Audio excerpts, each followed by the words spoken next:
All right, so now that we got our primer out of the way on how to lose weight without counting calories or points, we're gonna now dive into lesson 1. And this again would help somebody who is tracking calories or points. What we wanna focus on is creating what I like to call a foundation of eating.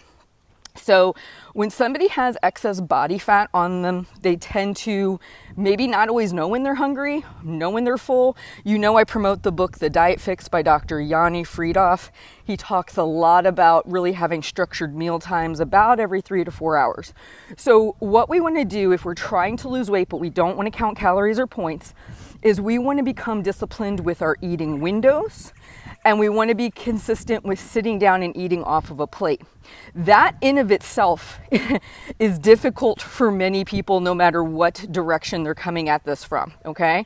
So the way that would look is, my goal is to eat about every 4 hours. I am gonna plate all of my food and I'm gonna sit down and eat, but I'm not gonna graze between meals. So if we're talking about trying to produce weight loss and without tracking, the biggest things that are going to have to happen with our discipline and consistency is around when we eat and how we eat. So eating about every 4 hours, and then when you see something randomly delicious laying out and you know it's not your eating window, you say, my goal here is to plate all my food, sit down and eat every 4 hours or during my designated windows that I've mapped out for myself.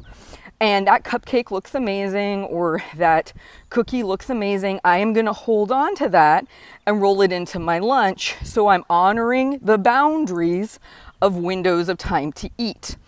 And honestly, for most people, if they just removed mindless snacking or grazing between meals, they would start to create calorie deficits for themselves without tracking anything. Like if you woke up in the morning, you ate breakfast, you ate lunch, you ate dinner, and you went about 4 hours in between each meal, you will start to see just from that a decrease in calories, which will start to create a weight loss, assuming that you're not loading your plate up double the amount what you would normally do, and you're just eating a normal plate of food.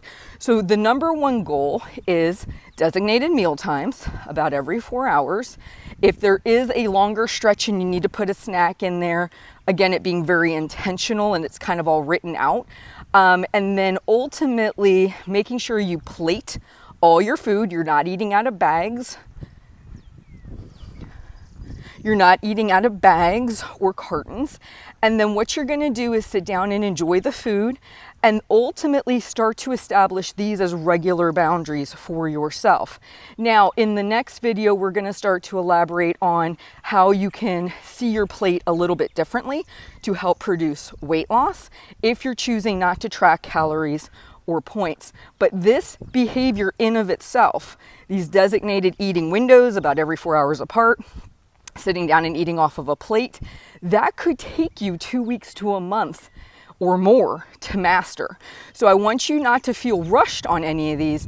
I want you to write them down and say, okay, maybe there's not a book that I have that's telling me here's how you lose weight without counting calories or points. I'm going to write down all Heather's ideas and I'm going to kind of go through them and focus on mastering each one. And if I'm not choosing to count calories or points right now, see how far that takes me. And if you are counting calories or points right now, you can add this in on top of that to help you better control your calorie intake and to actually help you give a better structure to your day of eating. All right, guys, I will be back with video number 2 shortly.